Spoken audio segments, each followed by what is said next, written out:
los amigos de la primera mesa de diálogo. En unos minutos se incorporará a la mesa de diálogo el diputado federal de Morena por el estado de Jalisco, Hamlet Almaguer. Pero déjeme saludar primero a Marcelino Gómez Brenes, allá en Chihuahua. Marcelino, un abrazo, ¿cómo te va? Hola, buenas noches, Vicente. Muy bien, acá desde el norte te saludamos y te mandamos un abrazo. ¿Listo para dejar la víbora chillando? Listo para tirar chingadazos y trancazos a quien se los gana día a día. Bueno, pues también saludo al columnista, analista político y querido miembro de esta familia sin censura, como lo es Marcelino. Norman Pearl también ya está listo para hablar sin censura. Norman, ¿cómo estás? Muy buenas tardes, muy buenas noches. Hola, ¿qué tal? ¿Cómo están? Buenas noches, Marcelino, Hamlet en su camino.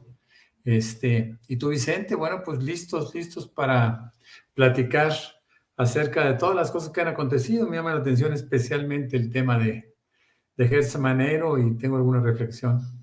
Bueno, antes de entrarle al caso de Gertz Manero, si me permiten, déjenme rescatar de las redes sociales del propio Hamlet Almaguer este tema de la Constitución, la lectura que se le debe dar a la Constitución, y es que Hamlet Almaguer sigue insistiendo que sí se puede dar promoción a la consulta de revocación de mandato a pesar de lo que diga el INE. El presidente Andrés Manuel López Obrador ha sido durísimo con los del INE y los adversarios que buscan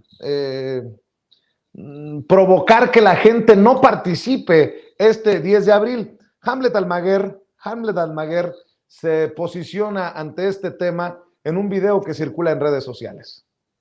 En los últimos días se ha suscitado una controversia sobre la vigencia del decreto interpretativo sobre el concepto de propaganda gubernamental que aprobamos aquí en la Cámara de Diputados y en el Senado de la República.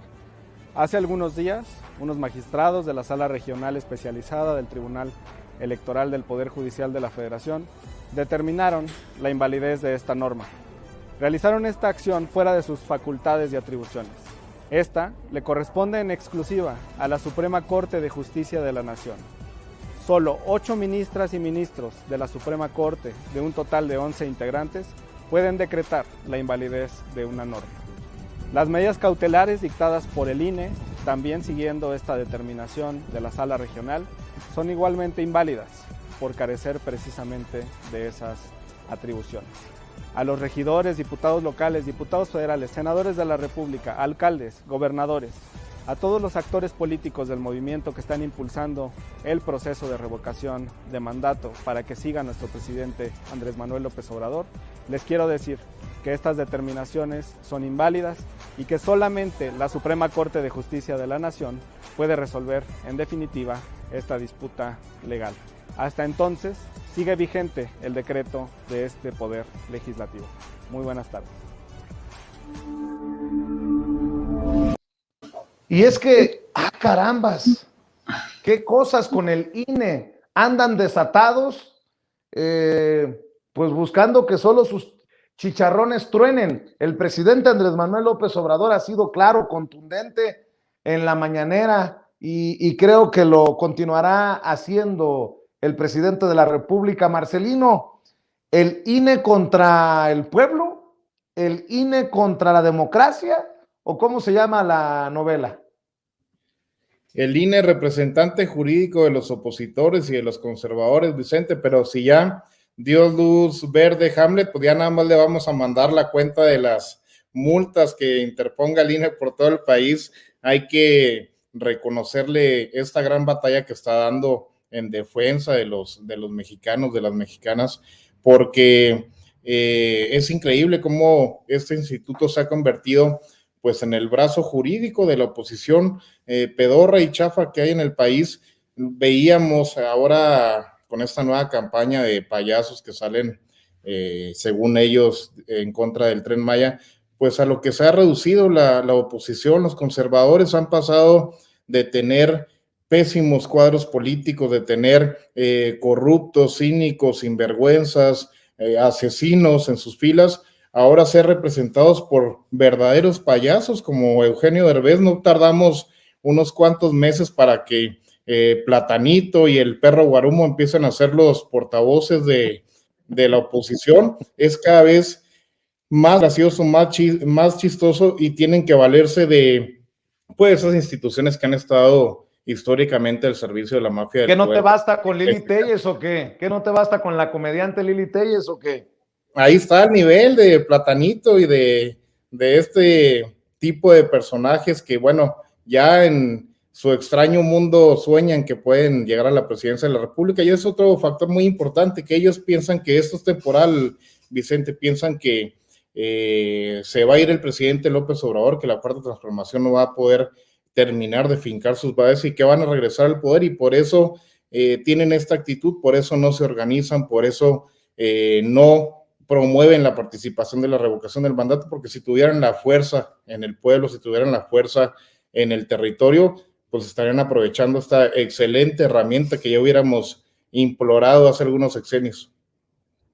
Norman Pearl, más claro no se puede. El INE, sobre todo en estos días, rumbo ya al 10 de abril, que está a la vuelta de la esquina, andan desatados los consejeros, sobre todo Ciro Murayama y Lorenzo Córdoba, contra la democracia, ¿no? Aunque ellos en sus discursos, aunque ellos en sus cuentas de redes sociales hablen de que gracias al INE se va a dar la revocación de mandato. Yo he presentado aquí videos de señores adultos mayores, unos en bicicleta con una bocina, otros caminando largas distancias, pero es el pueblo el que se organiza a pesar del INE, no gracias al INE, Norman Pearl. Nadie, como el presidente López Obrador, ponderó la importancia y la fortaleza del pueblo. El pueblo unido jamás será vencido. Es una de las máximas que empezaron hace muchos años a entender la importancia de la participación democrática. A mí me llama mucho la atención cómo en el 2009, primero en la Cámara de Senadores en octubre y después en noviembre, en la Cámara de Diputados, 375 diputados autorizan, votan en favor de la iniciativa de la revocación de mandato. ¿Esto qué significa? Que estaban implícitos diputados de la oposición, es decir, todo el mundo estuvo de acuerdo. Bueno, sí, hubo 75 votos en contra, pero todo el mundo, en términos generales, es decir, las corrientes ideológicas, etcétera, etcétera, terminaron por entender que era una iniciativa correcta, que estaba bien, y la autorizan, ¿no? De tal manera que la revocación de mandato forma parte de una reforma constitucional y forma parte de una alternativa, de un mecanismo de carácter democrático para poder ejercer tu derecho a discernir sobre la validez que pueda tener el trabajo de un gobernante. Es importante, muy, muy importante que se tenga este instrumento, ¿no?, de carácter legal. Pero lo que sí me sorprende, insisto, es que al principio se plantee la posibilidad de que la revocación del mandato vaya incluyendo los votos de la oposición. Y después son llamadas a cuentas por Claudio X González, propietario de los 3 partidos, y les dicen, no, vamos a ir en contra de la revocación de mandato. Y después también tienen a su vocero, ¿no?, el expresidente Felipe Calderón, un poquito Fox, cuando puede medio escribir, etcétera. Y se unen en una posición de intransigencia con respecto al ejercicio de una ley. Eso es, por supuesto, que lamentable, ¿no? Quizá, decía por ahí el presidente López Obrador, el único que tenga cierto valor de congruencia sea aquel señor de apellido Lozano, al que se le cae la Virgen, cuando el de Frena, empleado de la Coca-Cola o ex empleado de la Coca-Cola, muy identificado con estos grupos, cuando dice, no, sí, vamos a ir, vamos a revocar el mandato de de López, no lo queremos, etcétera, etcétera. Entonces, me parece que la congruencia cobra algún valor. La gente debe de saber que la oposición en principio estaba a favor de una revocación de mandato. Y después les llama la atención y les dicen, no, vamos a ir ahora en contra de la revocación de mandato. Es decir, vamos a quitarle banderas al presidente, vamos a quitarle logros, vamos a hacer lo posible porque todo lo que pueda hacer el presidente tenga que interrumpirse, tenga que afectarse y tenga que llegarse a una posición de, cuando menos, de incertidumbre. Eso es una cosa lamentable, es una cosa que muestra a la oposición simplemente como un adversario de todo, bueno, hasta de ellos mismos, ¿no?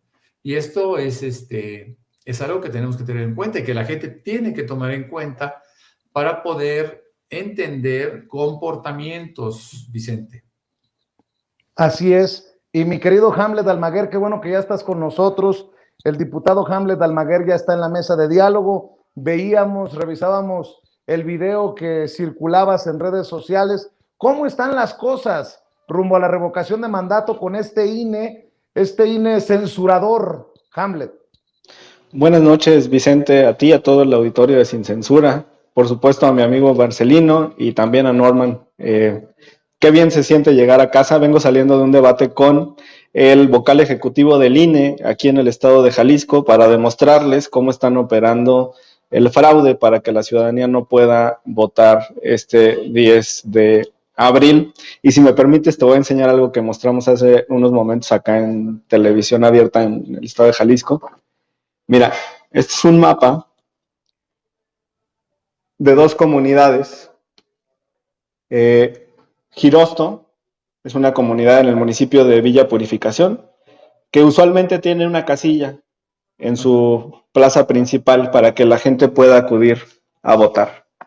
El INE empaquetó las casillas de 3 secciones y ahora los ciudadanos de Girosto van a tener que caminar 7 horas para poder llegar a votar a la comunidad de Zapotán. Y acá está el uso de la aplicación que anda presumiendo Lorenzo Córdoba y Ciro Murayama sobre cómo encontrar tu casilla.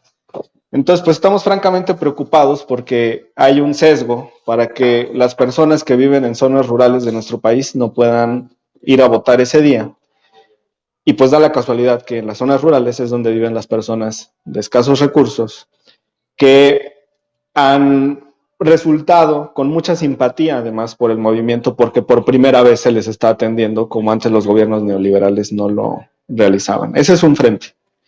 Y el otro es a través de todas estas medidas cautelares y quieren sobredimensionar siempre sus determinaciones. Pero lo cierto es que el propio artículo 99 de la Constitución señala que las salas del tribunal pueden realizar la inaplicación de normas a los casos concretos, pero no te pueden desactivar, digamos, desvincular, expulsar a una norma de todo el sistema jurídico, porque eso solamente lo puede realizar la Suprema Corte de Justicia de la Nación por el voto de 8 de sus integrantes, 8 ministras y ministros. Y recordar, por ejemplo, en la anterior controversia que se suscitó con motivo de la pregunta en la revocación de mandato, los ministros conservadores no lograron reunir esos 8 votos y por eso la pregunta se quedó como está, porque hubo 4 ministras y ministros que apoyaron que la pregunta permaneciera. Así es que yo siento que hay un dique de contención de ministras y ministros liberales en la Suprema Corte. No se ha admitido a trámite todavía la acción de inconstitucionalidad que presentó el PAN y pues estamos ahí en esta batalla legal. Y sobre lo que dice Marcelino, pues sí, estos son capaces de ponerle multa hasta este programa por lo que estamos manifestando, pero yo creo que todos debemos de estar en contra de la censura y de defender la libertad de expresión y sí decirles que el decreto interpretativo es la norma vigente en este momento en el país porque fue aprobado por las 2 cámaras y fue publicado en el Diario Oficial de la Federación. Así de simple, así de sencillo, Vicente. Bueno, hay un caso que nos debe de ocupar el día de hoy, que es la decisión de la Suprema Corte de Justicia de la Nación, que significa un tremendo trancazo al fiscal general de la República, Alejandro Gertz Manero, el hombre responsable de la Procuración de Justicia. Todavía al salir de prisión se le acusa, o esta señora Cuevas lo acusa de haberla querido enterrar con un delito que él se sacó de la manga. Le pide al presidente que protección porque quedan vulnerables. En fin, es un caso muy, muy fuerte. Marcelino, ¿cómo lo ves tú a distancia? Mira, Vicente, primero que nada, pues levanta mucho que decir la unanimidad con la que se da esta resolución.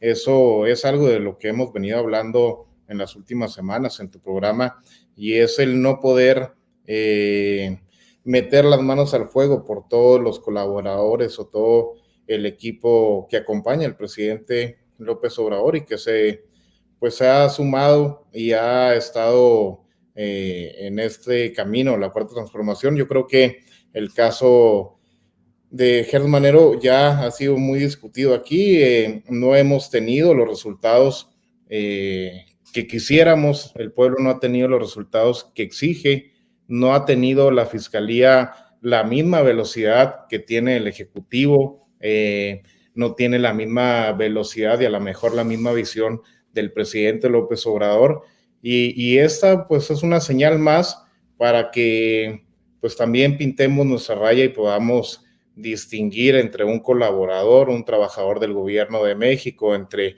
un fiscal, entre el mejor amigo puede ser del presidente de la República y el mismo presidente de la República.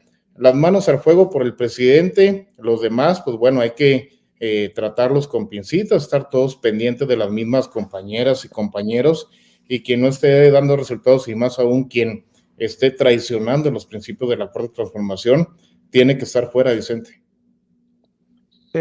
Norman Pearl, dice Marcelino Gómez Brenes, tiene que estar fuera. ¿Tú qué piensas del fiscal y de este caso? Mira, el caso personal, o el problema, o el pleito personal del fiscal Gertz Manero en contra de esta familia se inicia en 2015 con la muerte de Federico, su hermano. Sabemos perfectamente bien que había una pugna también de carácter económico entre el fiscal y esta familia. Entiendo porque ha sido muy difundido que ellos fueron devolviendo dinero, 3,5 millones de pesos, arte, obras de arte, en fin, documentación, etcétera, etcétera, que Gertz Manero solicitaba a través de diferentes emisarios. Lo que a mí me llama la atención es que en 2 ocasiones el Ministerio Público de la Ciudad de México rechazó las denuncias de Gertz Manero por considerarse improcedentes, es decir, no tuvieron éxito, y para mí el conflicto que en mí nace es que él logra meter a la cárcel a Alejandra Cuevas y logra también una orden de aprehensión en contra de quien hubiese sido concubina por 50 y tantos años de su hermano Federico, una orden de aprehensión. Aparentemente, él se inventa una figura jurídica que no existe, que se le llama garante accesoria, en donde él consideraba que era garante accesoria Laura Morán, y por lo tanto ella era responsable inclusive de la muerte de su hermano. Toda esta acusación, como muchas acusaciones, hemos comentado en alguna otra ocasión, aquella gente que está en las cárceles con una inocencia plena, tenemos el caso muy mencionado, por lo menos por nuestra parte, de Ana Georgina Domínguez Macías, y tantas compañeras, tantas personas que están recluidas de una manera, yo diría que irresponsable e injusta e ilegal. Entonces, sin meterme demasiado en el tema de Alejandra Cuevas y el hecho de que recobre su libertad a través de estos amparos, que es cierto, es muy importante establecer que esta decisión se toma por unanimidad. ¿Cuántas unanimidades hemos visto en este momento? Siempre hay votaciones divididas, siempre hay apreciaciones, siempre hay interpretaciones, pero eso era tan burdo, aparentemente, que fue rechazado, fue denegada esta acusación, por así decirlo, y fue otorgado el amparo liso y llano en favor de estas dos mujeres. Yo creo, y esa es la parte, insisto, es la parte que me parece más preocupante, que Gertz Manero, por sí mismo, hay que recordar que es un órgano autónomo, debe de decidir si, a pesar de esta derrota en términos de imagen, a pesar de este comportamiento de obsesión que tuvo desde 2015 hasta la fecha, puede afectar su propia gestión y, ¿por qué no decirlo?, puede afectar la credibilidad del gobierno del presidente López Obrador. Yo creo, y yo desde aquí le di un llamado para que renunciara y entendiera que no se puede estar uniendo los poderes o usando los poderes en beneficio de su propia circunstancia. No es posible que un funcionario público, que un servidor público, como muy bien lo describe el presidente López Obrador, está para servir, no para servirse del poder y menos aún para hacer persecuciones y venganzas. Eso no es posible. Por eso quiero insistir que Gertz Manero entienda que no beneficia a nadie su participación. Él debe de entender que llegó un momento de separarse, independientemente de que teníamos antecedentes a través de la misma UIF, que había filtrado información. Está lo de Panama Papers, está lo de Proceso, que recién salió, que le están filtrando esa información, es cierto, pero esa información la debe conocer todo el mundo, ¿no? Todo el mundo debe saber exactamente qué es lo que ha pasado con Gertz Manero, independientemente de que yo no tenga pues ninguna opinión personal. Tengo una opinión del funcionario público y a mí me desagrada. A mí me parece que no ayuda a la cuarta transformación. Creo que es el momento de que dé un paso al costado y entienda que está para servir, no para servirse. Complicado caso en el que el presidente Andrés Manuel López Obrador se encuentra en fuego cruzado, querido Hamlet Almaguer. Sí, Vicente, pues primero agradecerte por haber compartido el video y además el tweet sobre lo que pasó hoy en la instalación de la comisión que analizará la reforma eléctrica. Y comentarte, me toca también estar en la Comisión de Justicia como secretario y desde ahí analizamos el actuar de los jueces y el actuar de las fiscalías. Y dentro de esta comisión, bueno, está la subcomisión de examen previo, que es la que analiza, como saben ustedes y nuestras amigas y amigos que nos ven, se analiza la procedencia de las demandas de juicio político. Y comentarles que no solamente hay denuncias de juicio político en contra de Lorenzo Córdoba y de Ciro Murayama, sino que además existen 3 denuncias de juicio político en contra del fiscal general de la República. La sustancia de estas denuncias está vinculada con lo que resolvió hoy la Suprema Corte de Justicia de la Nación, porque en por lo menos una de ellas hay una identidad entre las personas que promovieron el recurso en la Corte y quienes promovieron la demanda de juicio político ante el Congreso. Entonces decirles que por esa razón no puedo pronunciarme sobre el fondo de lo que hoy resolvió la Suprema Corte, pero sí comentarles que vamos a estar muy atentos cuando salga publicado el engrose, que ya es el texto definitivo de la resolución. Eso se dará en los próximos días, y yo estoy casi seguro que la Suprema Corte le va a correr traslado, o sea, le va a enviar copia de este documento al Congreso y lo vamos a tener a la vista en la comisión que analiza el juicio político. Y si no lo hace la Suprema Corte, yo creo que las partes que presentaron la demanda de juicio político también la van a ofrecer como prueba. Entonces, a lo que nos toca, pues vamos a estar muy pendientes del texto definitivo. Y de entrada, pues comentarles que sí tuve la oportunidad hace algunos días de dialogar con una ministra de la Suprema Corte y mencionaba que parecía que este análisis venía en 2 pasos. Apenas salió la semana anterior una resolución que obligaba a que la Corte entrara al fondo del estudio del asunto, o sea, que se pronunciara sobre si era adecuado o no que estuviera privada de la libertad esta persona. Y una segunda resolución iba a ser precisamente ese análisis. Entonces la Corte dio como la resolución en dos pasos y vamos a estar muy pendientes para analizarla, Vicente. Claro que sí. Bueno, cuéntanos, ¿cómo va esto de el arranque rumbo a la reforma eléctrica? Decías que hay intentos de los conservadores por frenar, detener, interferir en este proceso. Sí, están chicaneando el proceso, Vicente.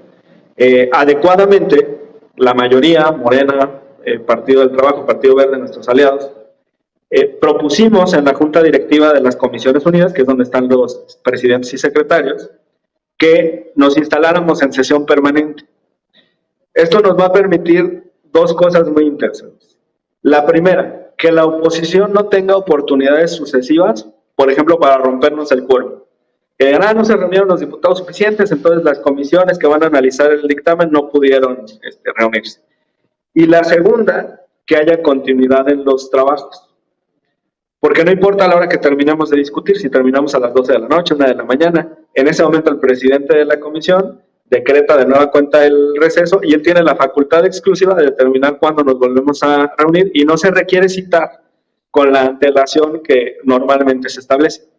Tampoco se requiere, Vicente, esto es importante, que las propuestas de resolución, las propuestas de dictamen sean circuladas con tanta temporalidad, aunque hoy yo escuché una postura muy adecuada de los presidentes de la Comisión de Energía y de Puntos Constitucionales, Manuel Rodríguez y Juan Ramiro Robledo, que había toda la disposición de circular el dictamen con por lo menos 5 días de anticipación, aunque no existe esa obligación legal, porque pues primero no somos como ellos, ¿no? Esto no se trata de un albazo, lo estamos haciendo a plena luz del día, ellos lo hicieron de madrugada, hubo sesiones en congresos locales que duraron 3 minutos, 7 minutos, 20 minutos, 40 minutos, nosotros vamos por un debate a profundidad, pero no vamos a permitir que se obstaculice. Y el día de hoy, los diputados del PAN estuvieron bloqueando la sesión desde la definición de los puntos del orden del día.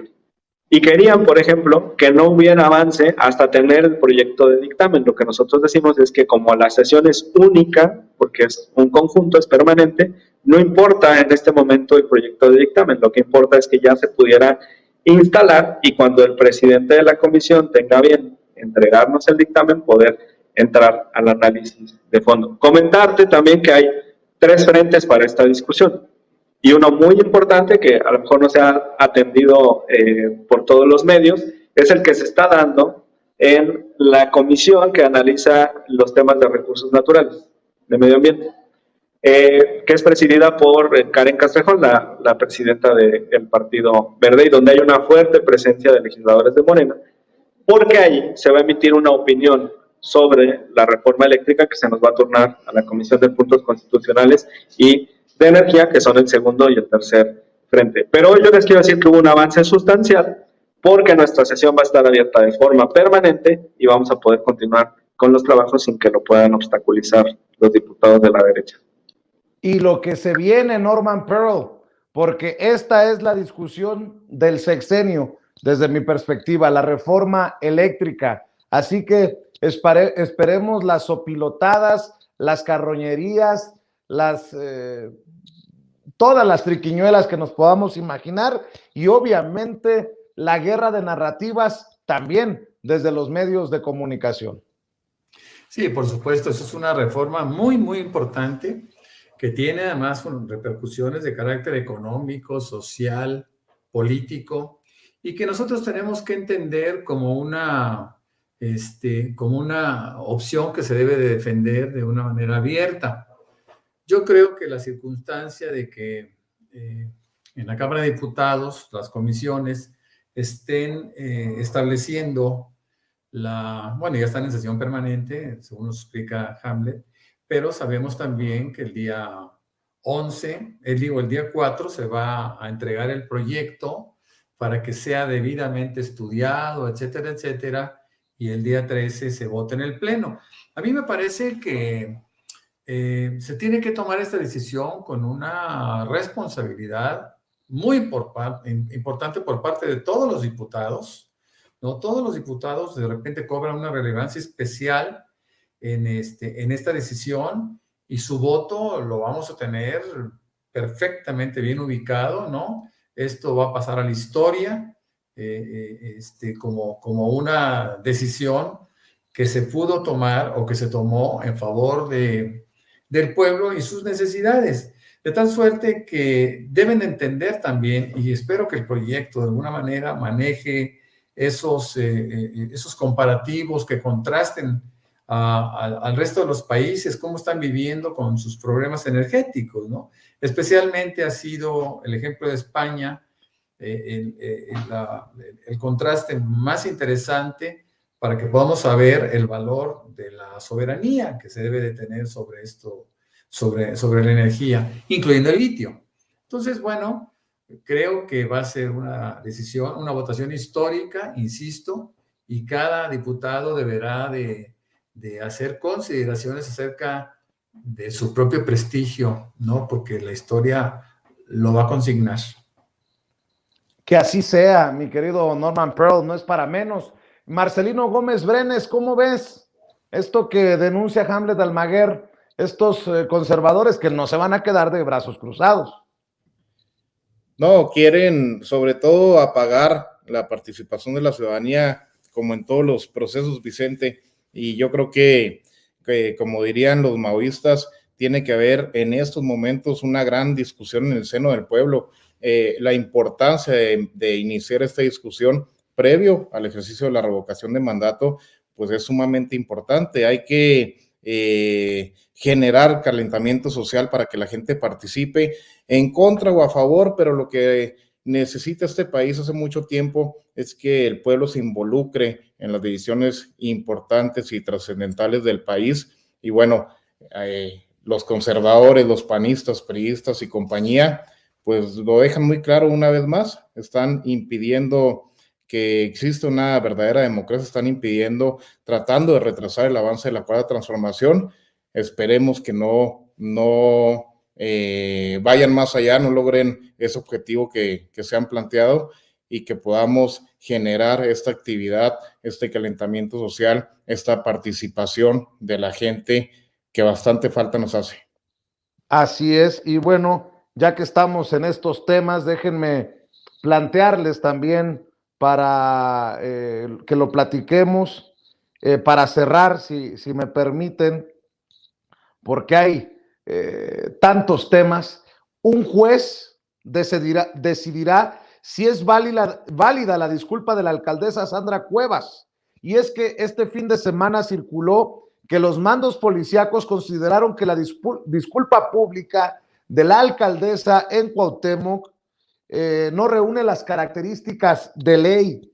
Hasta en eso petardean los prianredistas. Carambas, mi querido Marcelino Gómez Brenes, pues seguramente tú estabas al pendiente de la disculpa, no disculpa, la disculpa del corazón, pero sin aceptar lo que hizo de Sandra Cuevas. Pues como su corazoncito, Vicente, y su cabecita, disculpas hipócritas, eso no es una disculpa. Yo creo que lo primero que debe atender es la recomendación y la obligación ya de atenderse mentalmente, y yo creo que junto con ella varios y varias de la oposición pues deberían de hacerle mancuerna, incluida Lili Telles. No falta mucho tiempo para que le hagan una recomendación de ese tipo, porque realmente están engañados, están pues transformados en una cosa que no se entiende, son una falsedad por completo. Este tipo de hipocresías, qué bueno que no han sido aceptadas esas disculpas falsas, y lo más importante es que se haya sentado el precedente de que este tipo de acciones tienen consecuencia, y sobre todo que este tipo de fantocherías con las que se ha manejado en el ejercicio del poder pues son intolerables y son algo que a la gente le causa pues más que molestia, incluso un poco de asco, Vicente. Norman Pearl, tu opinión acerca del caso de Sandra Cuevas. No le aceptan sus disculpas, un juez determinará ¿Qué procede? Norman, ¿andas por ahí? El acuerdo reparatorio no contemplaba la posibilidad que ella negara los hechos, ¿no? Es increíble que tú acuerdes con alguien una disculpa pública y en la misma no esté inmersa, en esa disculpa esté inmerso una negación de los hechos, de tal suerte que el juez pues seguramente estará en condiciones de establecer pues quizá una sanción adicional, porque además no fue cosa menor, ¿no? Una disculpa a mí me pareció un absurdo, ¿no? No fue cosa menor que secuestraran, ¿no? En fin, esos 3 delitos en los cuales se incurrió, pues son delitos serios, son delitos graves que seguramente debieron de haber contemplado su propia destitución, pero bueno, finalmente era ahí hay una restricción de carácter inclusive político para poder decidir, pero siempre será insuficiente una disculpa y menos aún en los términos que lo manejó, ¿no? Que fue algo pues de risa. Así es, y cierro con tu opinión, Hamlet Almaguer. Yo cuántas veces he dicho que se disculpen los que mienten, los que ofenden, los que tergiversan, pero hay de disculpas a disculpas, nos queda claro ya.